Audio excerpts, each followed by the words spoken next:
Well, hello, good people. Mark Holmes here, and as always, I want to thank you all for watching, commenting, subscribing, and being part of the Jobu Sports Report. Without you guys, as well as you ladies, you know that this literally does not work.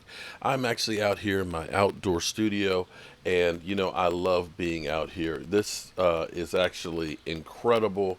The weather right now is actually kind of damp and rainy right now, but it doesn't matter because we have the roof over here, and I need to start using this set more often because the scenery out here looks so much nicer that you don't really have to look at me, and as ugly as I am, you can kind of get a better feel for Mother Nature and stuff.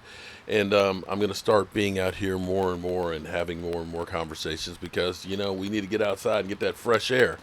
So something that's been bothering me a lot is, we've got the narrative of all the talking heads out there that are telling us, how much the Cowboys suck, how bad they're going to be, how many players that we have that are just terrible, at least going into about the last 2 weeks. The last 2 weeks have been more of a revisionist history after literally telling us that the Cowboys stink, that they're terrible. Now they're trying to buy us into we are a Super Bowl team. And what I will say is, oh, I say it again, you've been had, you've been took, you've been hoodwinked, bamboozled, led astray, run amok.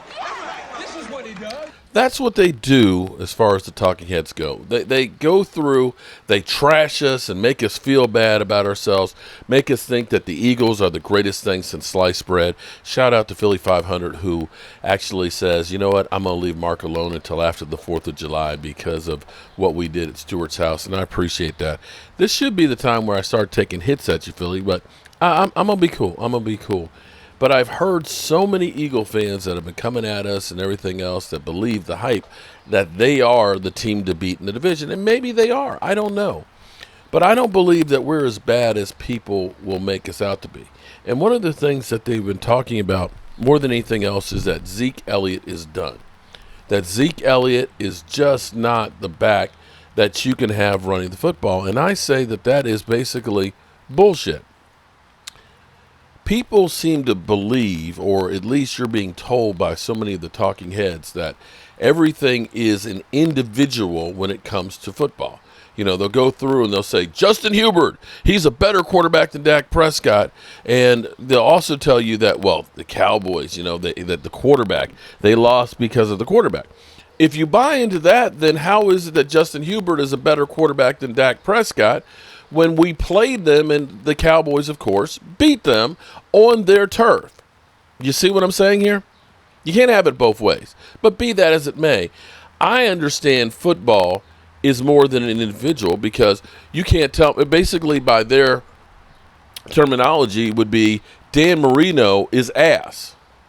That Dan Marino sucks because he never won a Super Bowl, but Trent Dilfer, he's the Hall of Famer because he won a Super Bowl. And you have to look at it because it's the team.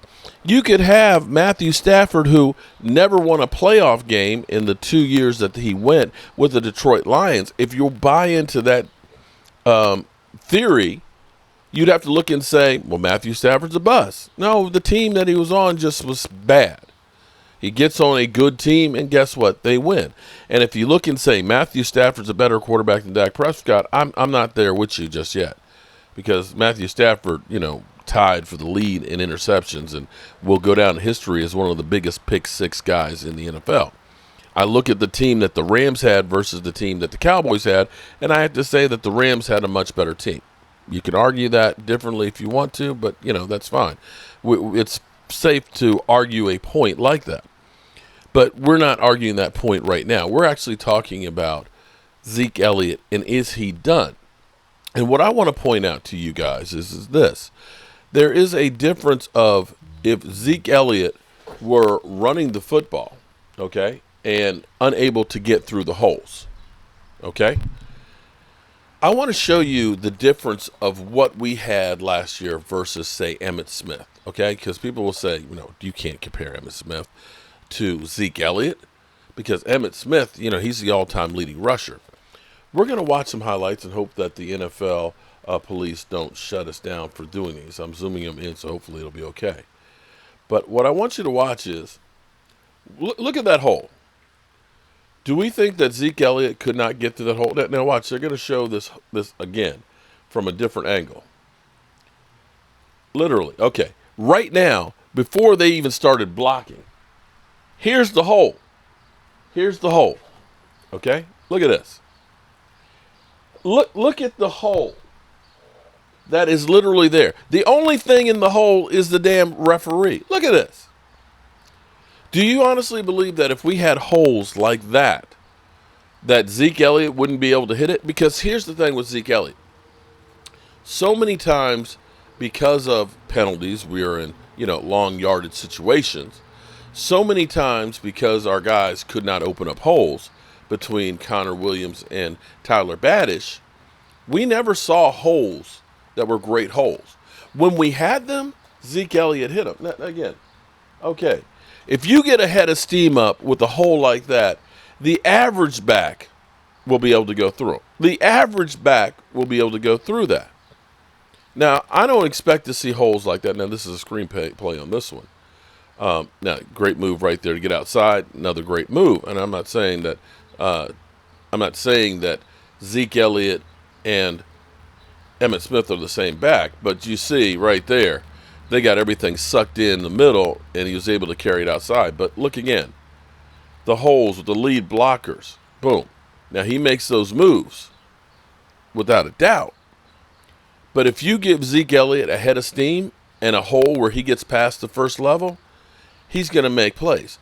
Now, one of the things that they've been telling you so much about is, his yards per game has gone down. Yes, they have, because his carries per game have gone down from about 24 to about 13 or 14.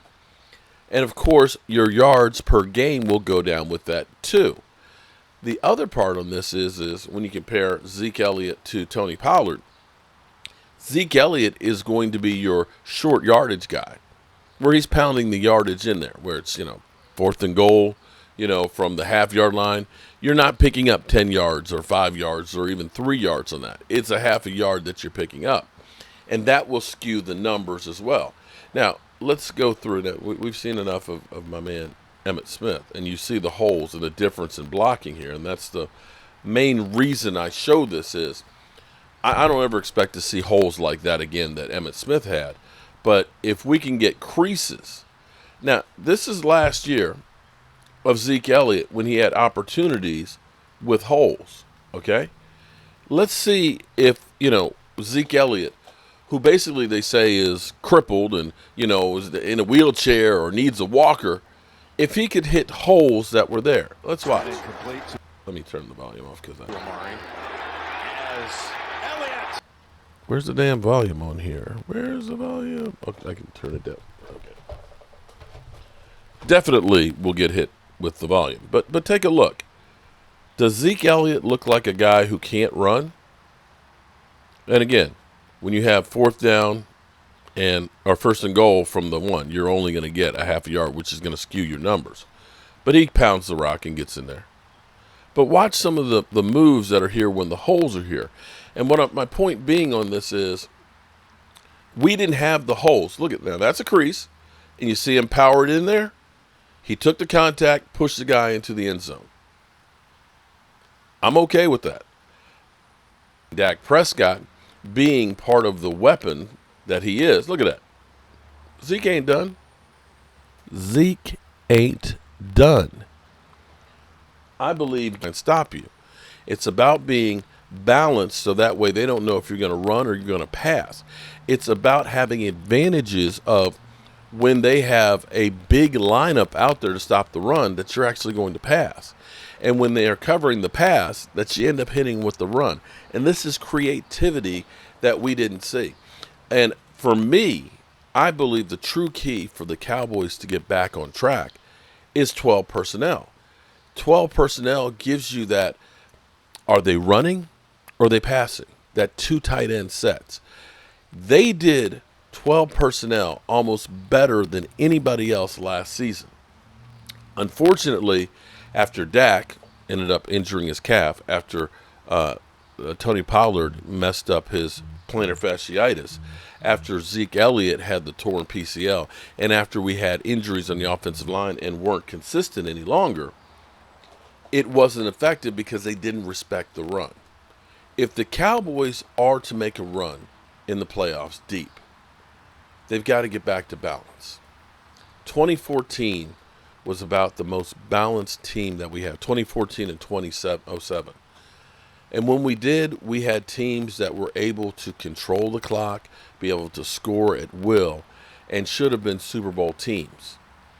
Teams that we've had where Tony Romo has been, getting buku yards and buku touchdowns and everything else, have been one-dimensional and have not been that same effect.